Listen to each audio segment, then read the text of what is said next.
If you're looking for a new way to support the podcast, check out Dubby.gg, an energy supplement company trying to make a difference. There you can use code SIDEMISSION for 10% off your order. Thank you to Dubby for sponsoring this episode, and we hope you enjoy.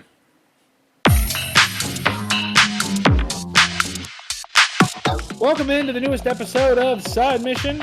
I, like always, am your host, Rusty Ellis, joined by just one of the boys, Matt, because Kyle, well, he had wisdom teeth surgery today.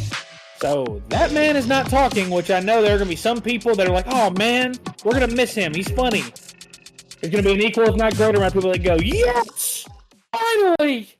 Matt might be one of those people, but it's a joke, obviously. Finally! Okay, fair enough. At least you played into the bit. I'll live with that one. But regardless, we are finally talking, Matt, about Assassin's Creed Shadows. We put this episode off for a little bit. One, because we've all been busy at work. We've all been trying to find time to play this game, to talk about it. Obviously, just me and you today. So it's not probably going to be as long of an episode as normally, but who knows? Our episodes with the two of us have done really well as of late. I think this is a really good game. I think Assassin's Creed Shadows should come right out. It is a really, really good game. I've enjoyed the time that I've spent with it. I know you've enjoyed the time you've spent with it. There's a lot going on in terms of the story. There's a lot of names you have to remember. There's a lot of names that you'll hear, and it does sometimes feel like the villains kind of just go by the wayside outside of like the one that's over the order that you're going after. But I think, Matt, especially in terms of what Assassin's Creed Valhalla was, in terms of what Mirage was, I feel like this is a really good return to form as a whole for Assassin's Creed. I think that Ubisoft bounced back in a really much needed way with Shadows. Yeah, so honestly, this was for me the evolution that I wanted to see come from Valhalla. I think Valhalla was really well done. It's just unfortunately it is a long game. I still think that I probably spent about 400 hours into it just because I really wanted to explore everything that there was. But this one, they did kind of tone it down with like how big the map is. Like, don't get me wrong, the map is still really big and it's still filled with a lot to do. But they definitely did learn their lesson, because if you played Odyssey and if you played Valhalla, you know exactly what I'm talking about. And we talked about this when it comes to open worlds. We don't mind them because everybody seems to be wanting to do them nowadays.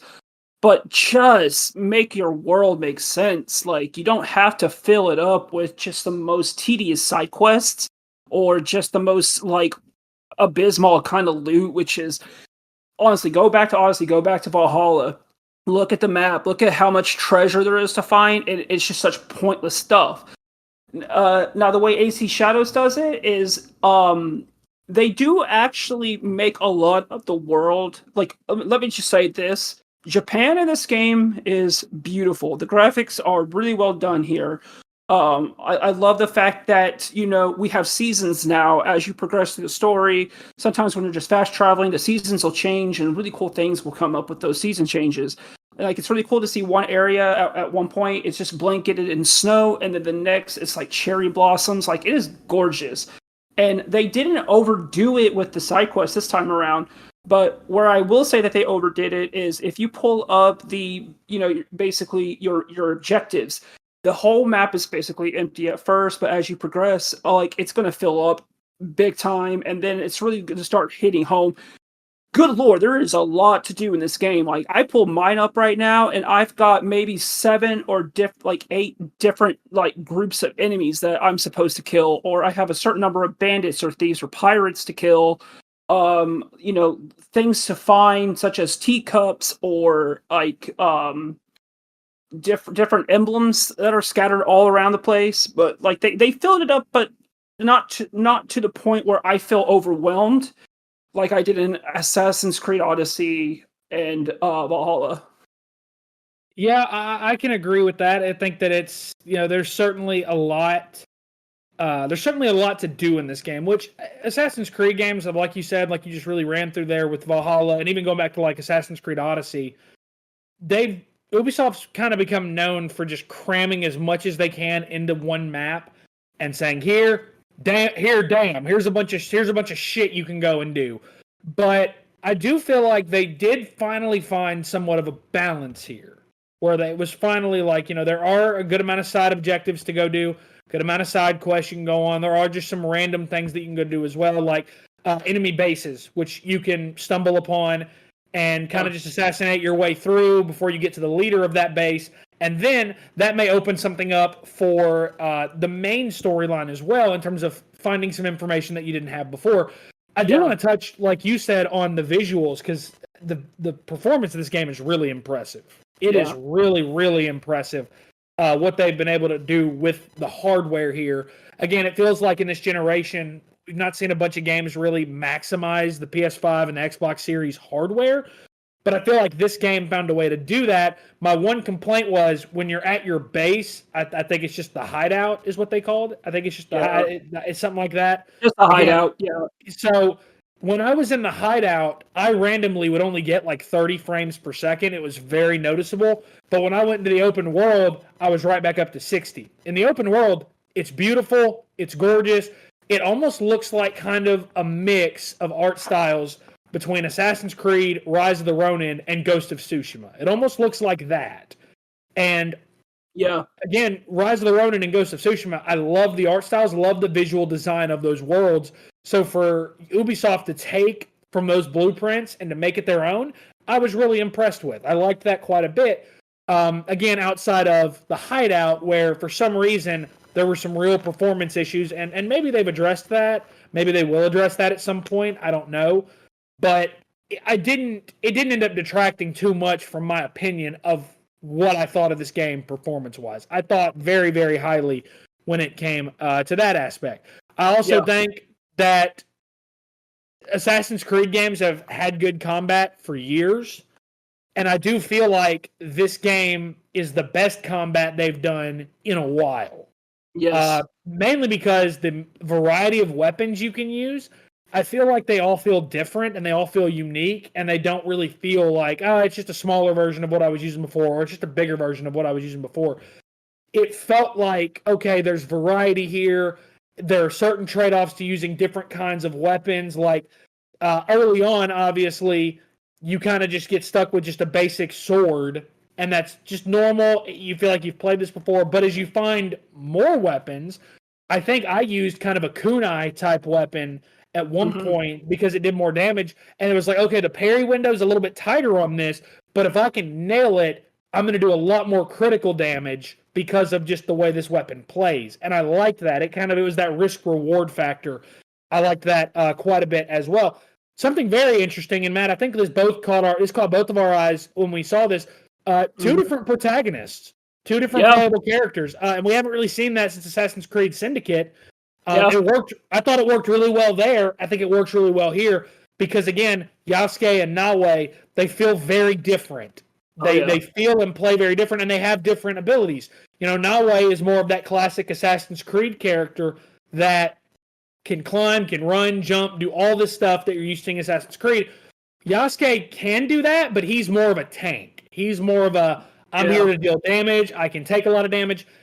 And I thought it was really unique because I don't know that we've seen this in Assassin's Creed, Matt. I loved, personally, as stupid as it may seem, the ability to just break through doorways. Just seemed like something really cool and different that we haven't seen before, because in Assassin's Creed, it's so prioritized to play in stealth that playing a little bit more bombastic like that as Yasuke, it was almost a breath of fresh air. I really liked and felt the differences in these characters, Matt, and I liked that a lot.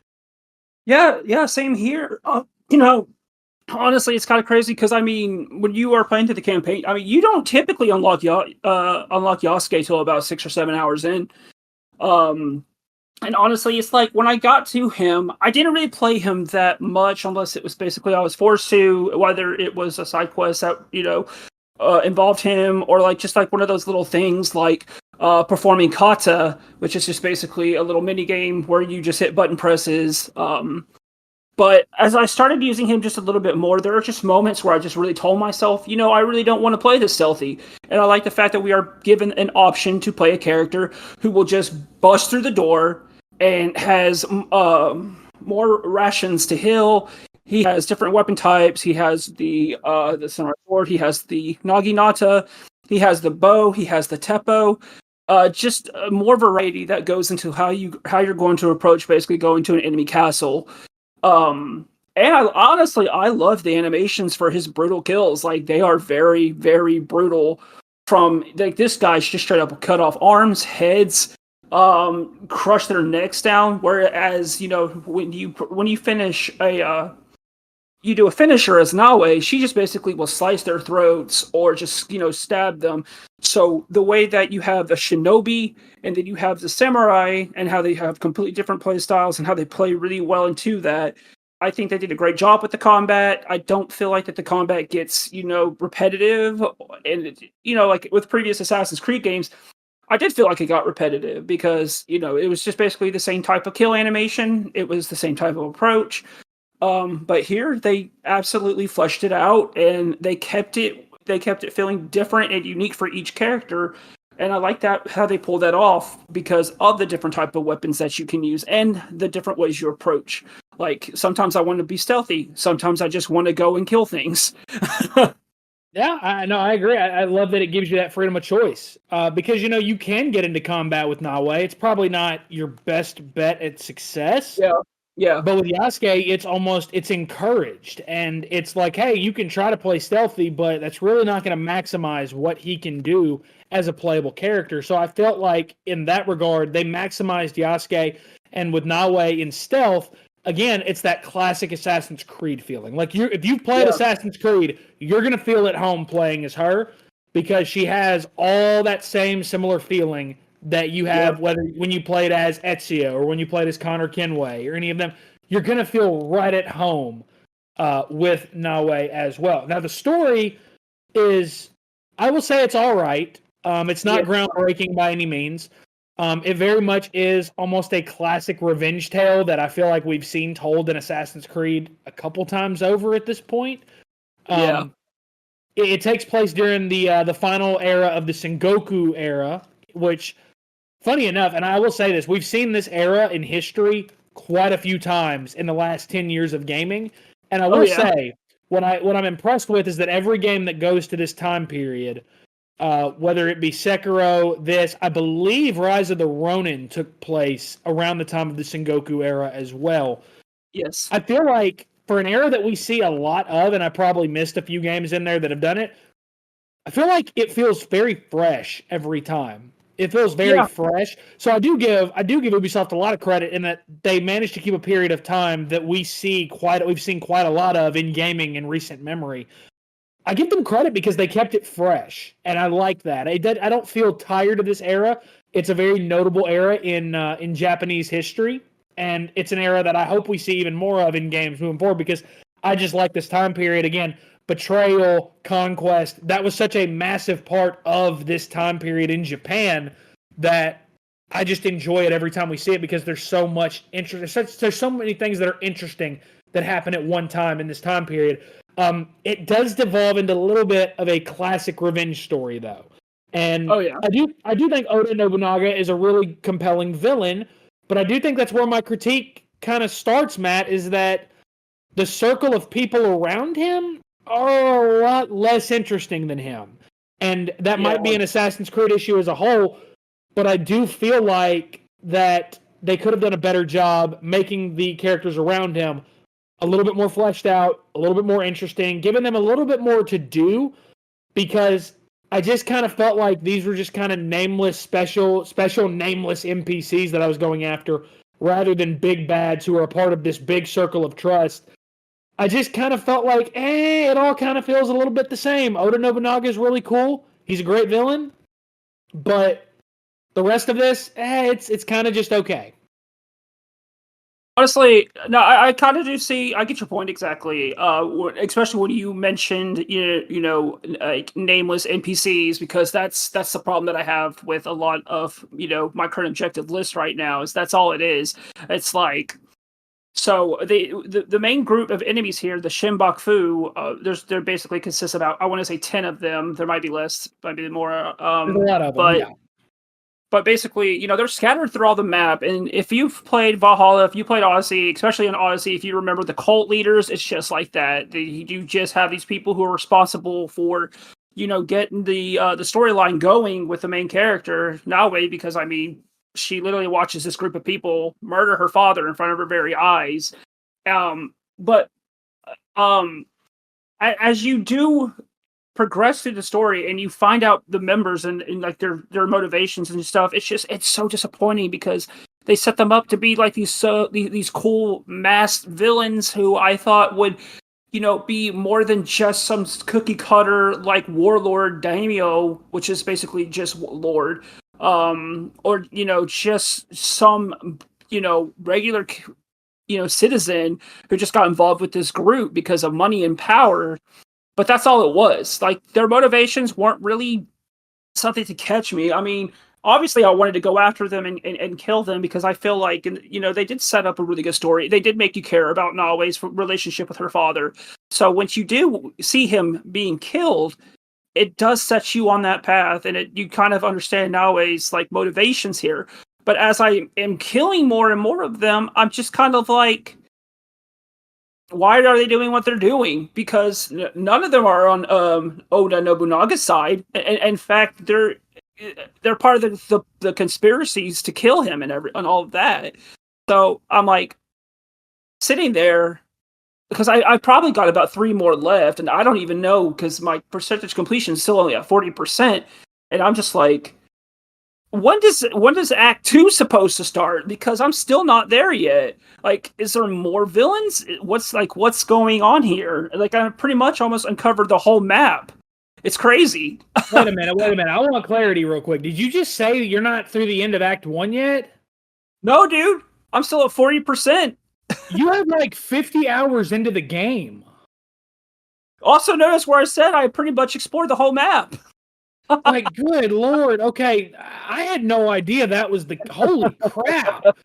Like, Jeez, that is overstating your welcome like crazy. That's wild to me. Like, again, like, listen, I'm sure there's somebody out there that's like, hey, like, that's value and it's a lot to play. But there's a certain point in time when, like, and I guess that this is something else that I thought about when I was playing it. I was like, man, this is just going on and on and on.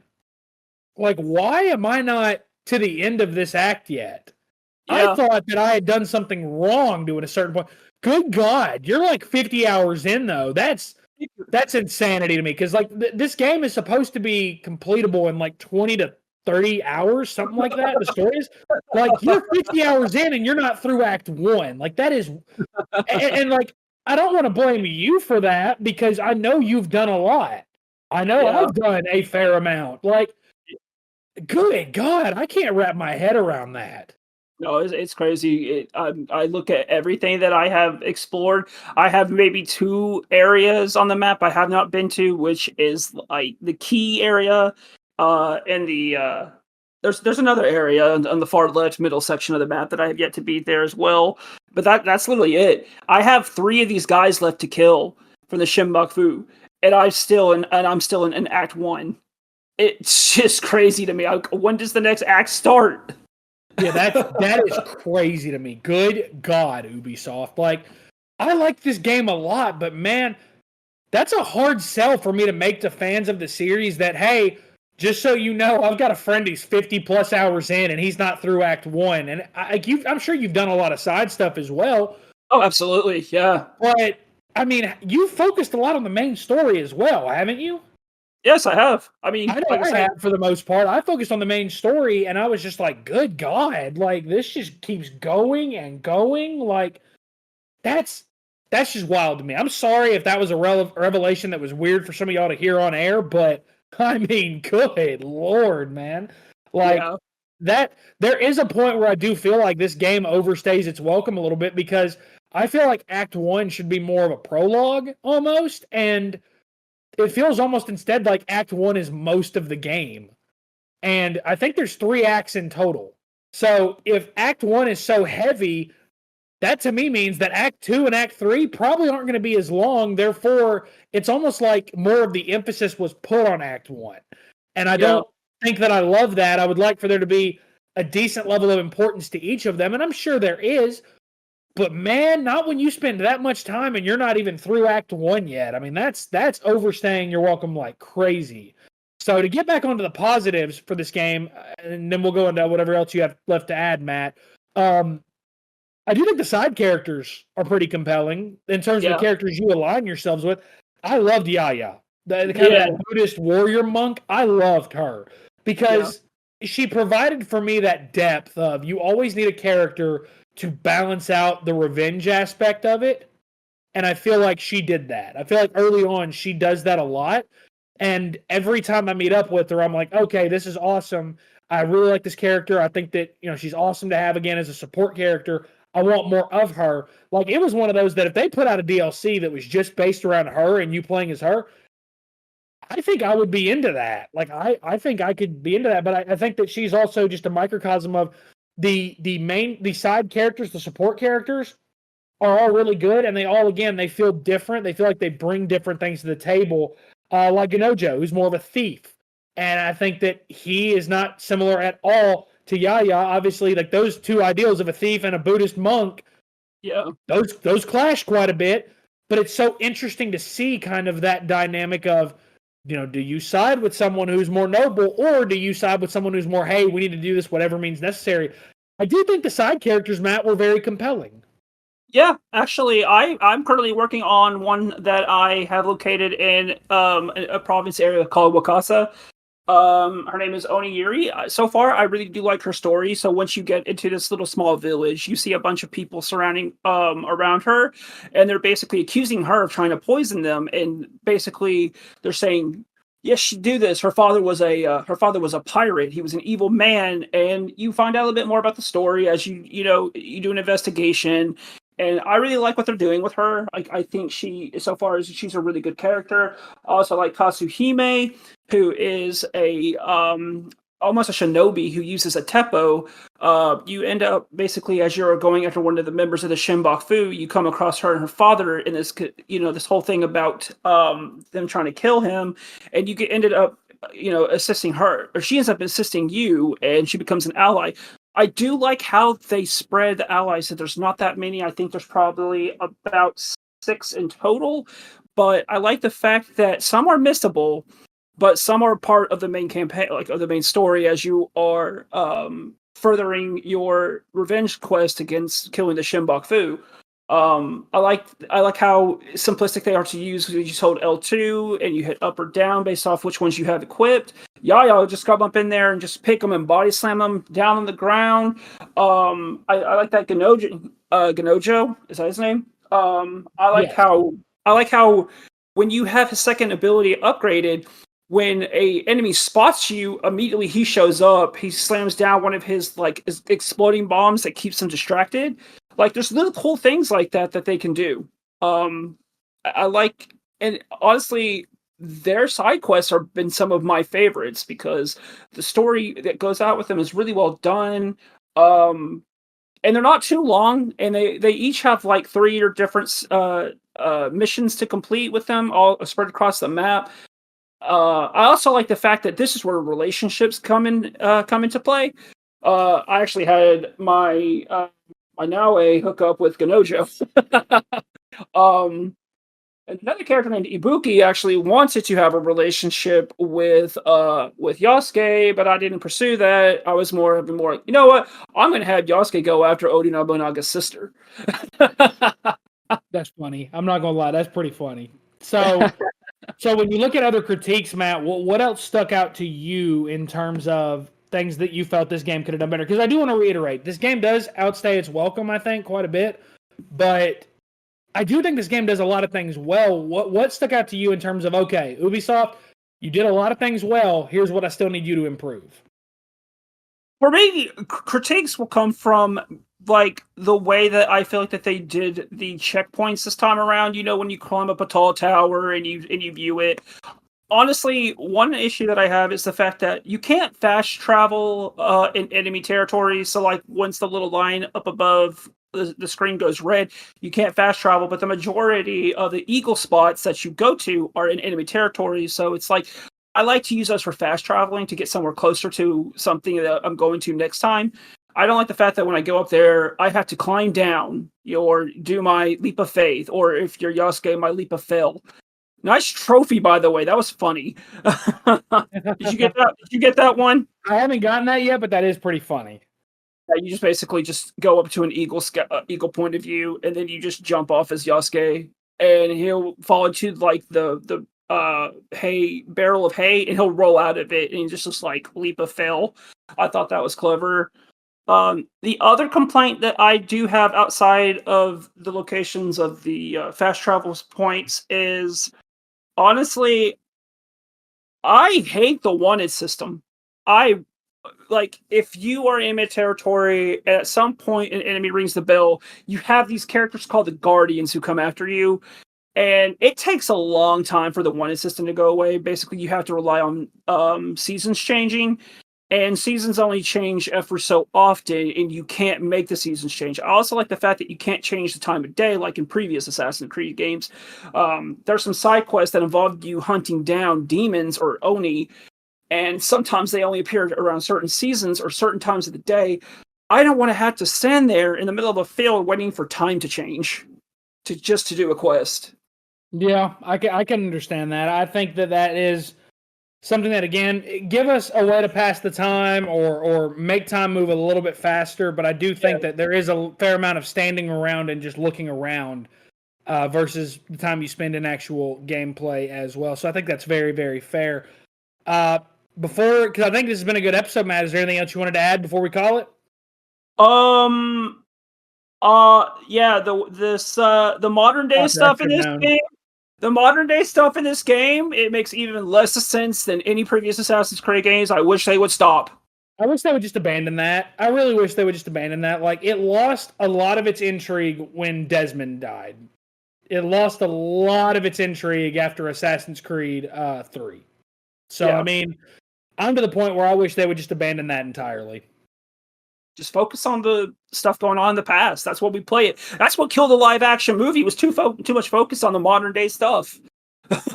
Yeah, no, I agree as well. I think that you got to worry a little bit more about why players are here, and I think that Ubisoft, it would benefit them greatly to worry about more of the gameplay instead of worrying about this modern day storyline that just none of us really give a shit about. So that is going to do it for this episode of Side Mission. You can follow us on Twitter at Side Mission Pod. You can check us out on Facebook as well at Side Mission Podcast. For Matt, for Kyle, who is somewhere dealing with tooth pain, I'm sure, I'm Rusty. Thanks for listening.